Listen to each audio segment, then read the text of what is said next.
नमस्कार, माझे नाव ज्ञानेश्वर शहाजी डोके, गाव कनेरगाव.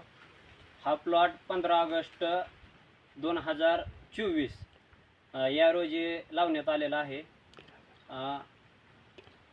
3000 झाडे आहेत आणि आम्ही 1.5 महिन्यानंतर फर्टिस्ट नागार्जुन या कंपनीचे प्रोडक्ट वापरले. पहिल्यांदा ॲक्टिंग वापरले, नंतर पहिली ग्रेड 20-16-17 वापरल्यानंतर चांगला रिझल्ट बसला. केळीची वाढी झाली. नंतर बेसव डोस दिल्यानंतर इम्पॅक्ट बेसव डोसमध्ये ॲक्टिंग वापरून नंतर 5 ते 6 दिवसांनी इम्पॅक्टचा वापर केला.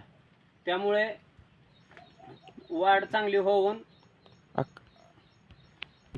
11-18-23 चालू केली व नंतर माल फुगवण्यासाठी 12-0-38 हे वापरले.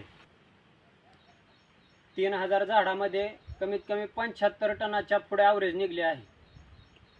त्यामुळे इतर शेतकऱ्यांनी वापरण्यासाठी काही सुद्धा हरकत नाही. धन्यवाद. धन्यवाद.